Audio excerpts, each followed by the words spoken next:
I never imagined I'd be the kind of woman to live with secrets, not ones like this.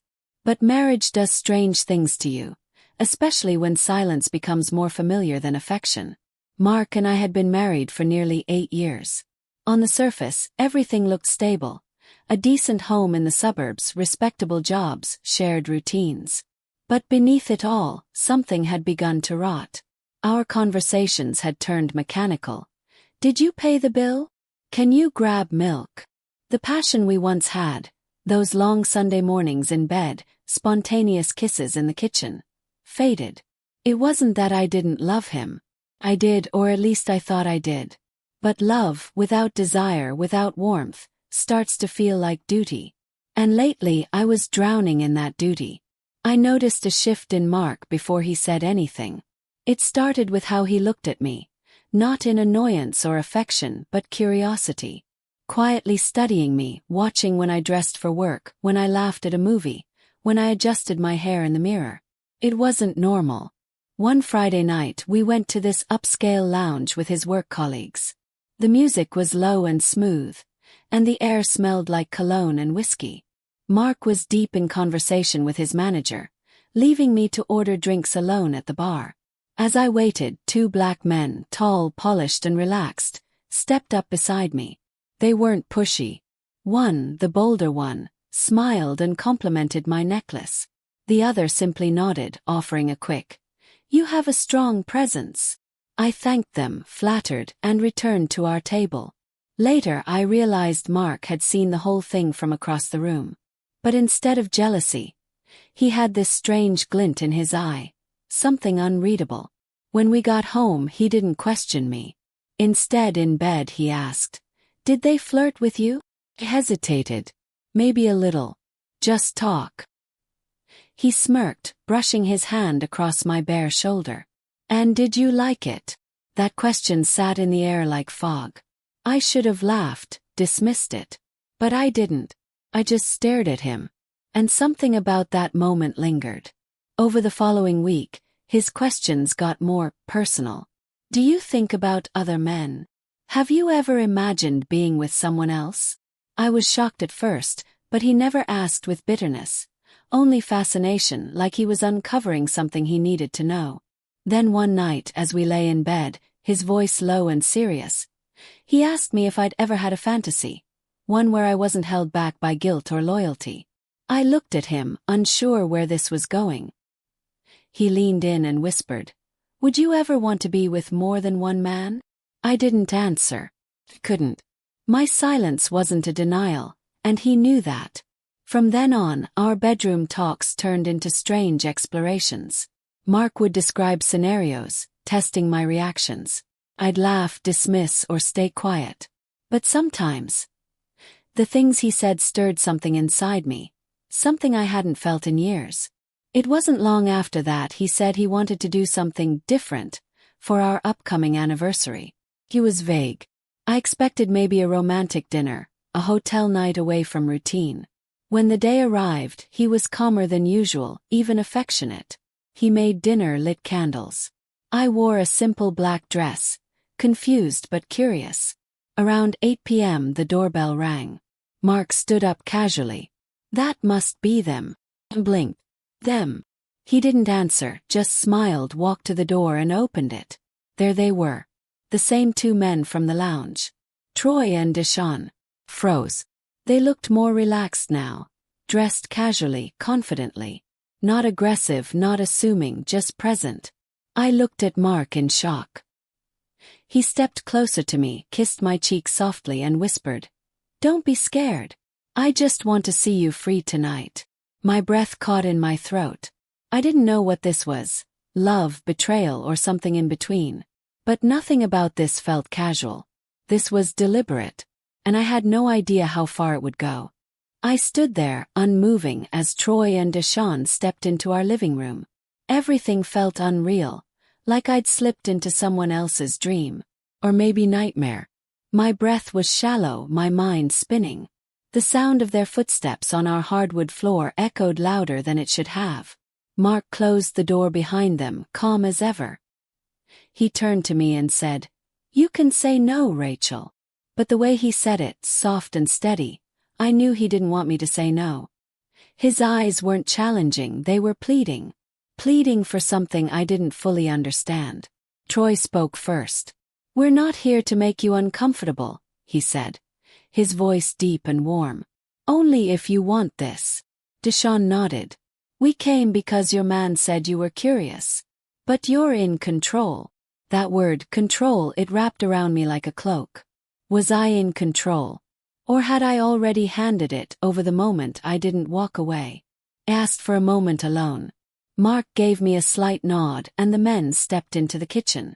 I walked to our bedroom, shut the door behind me, and leaned against it, trembling. What was I doing? I looked at myself in the mirror. Same woman. Same body. But something inside me felt changed. I thought of all the years Mark and I had gone without touching each other in the way we once did. How I used to beg for his attention with new lingerie, subtle hints, desperate sighs that went unheard. Now, he wanted me to give myself to someone else. Watch. Closed my eyes. Somewhere in the silence of my thoughts, I remembered a younger version of myself. A girl who didn't flinch at her own desires, who believed passion was worth chasing. She felt distant now but not gone. I opened the door and walked out. Mark was seated on the couch. Troy stood near the window. Deshawn had poured himself a glass of water. They all looked up. No one said a word. I met Mark's eyes. "You're sure you want this?" He swallowed hard, then nodded. "I've never been more sure." I turned to Troy and Deshawn. My voice was almost a whisper. "Then let's not pretend we're strangers." From that moment, the air thickened with tension. Not chaos, not force, but slow, deliberate energy. Troy approached first, his movements patient. He reached out and brushed a strand of hair behind my ear. I didn't flinch. Deshawn followed, gentler than I expected. He didn't touch me at first, just looked. Like he was waiting for permission, not just physically but emotionally. And I gave it. They didn't rush. There was no wildness, no crudeness. Just steady motion and a quiet kind of intensity. I could feel Mark's eyes on me from the couch, but I didn't dare look back. I wasn't doing this for him anymore. I wasn't even sure I was doing it for me. It felt like I was doing it for the version of us that had died years ago, the part we'd both mourned in silence but never buried. As hands moved, as breaths grew heavier, the lines between guilt and pleasure began to blur. Each touch was a confrontation with my own limits. Each whispered word, a surrender. Troy held my waist firmly. Deshawn pressed a kiss to my shoulder. The coordination wasn't rushed. It was reverent, focused, as if they weren't just interested in my body, but in making sure I was awake again, alive again. Somewhere in the haze, I did glance at Mark. His face was unreadable. Part awe, part sadness, part hunger. I didn't know if he was jealous or relieved. The night felt suspended in time. No outside world. No rules. Just 4 people in a room, playing roles no one dared define. And for the first time in years, I wasn't thinking about the dishes in the sink, or tomorrow's to-do list. I wasn't weighed down by the monotony of being a wife, a woman ignored, a ghost in her own home. I was present, breathing, trembling, breaking and blooming at the same time. This wasn't about cheating. It wasn't about race or taboos. It was about surrender, giving up control, giving in to vulnerability, to desire, to the truth of what I had buried under years of silence. And as the night deepened, I realized this wasn't going to be the end of anything. It was going to be the start of something much harder. Morning light spilled across the kitchen counter like nothing had happened. Mark stood at the stove, flipping pancakes, humming some old song he used to play during our earlier years together. It was surreal, too normal. My head was still spinning from the night before, my body sore, my mind tangled in emotions I wasn't prepared to face. I sat at the table in silence, my robe wrapped tight around me. I didn't even realize I was staring at him until he turned and asked gently, "Did you sleep at all?" I nodded, but the lie hung in the air between us. He set a plate in front of me, his movements calm, collected, almost too composed.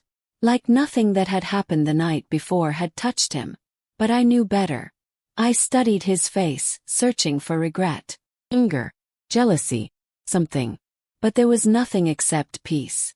Or maybe resignation. I thought I'd feel different, I said finally, breaking the silence. He poured coffee into my cup, still avoiding my eyes. And do you? I exhaled slowly. I don't know what I feel. I'm still trying to understand what last night meant.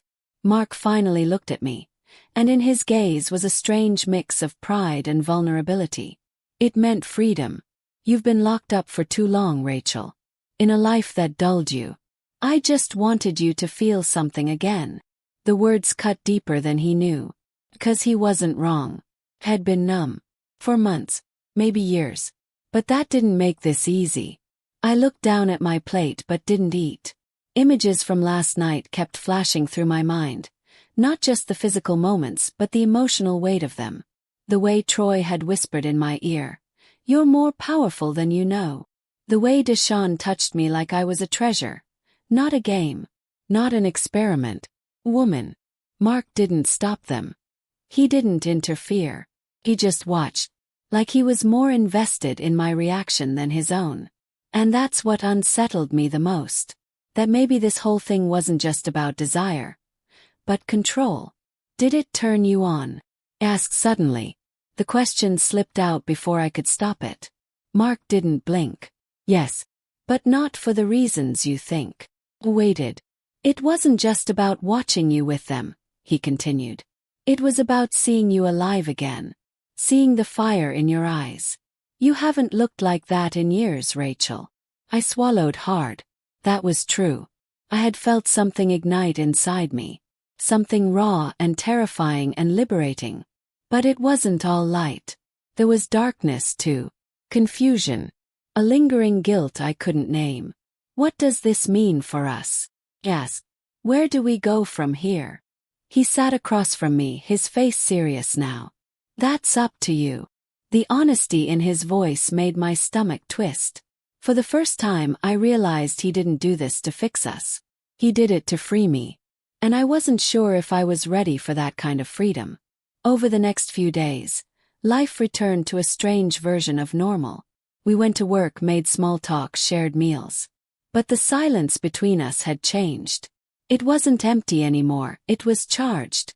Like we were both waiting to see what would happen next. I started noticing things. How Mark watched me when I got dressed. How he didn't reach for me in bed, but lingered beside me like he was holding back. How I caught myself remembering Deshawn's steady hands.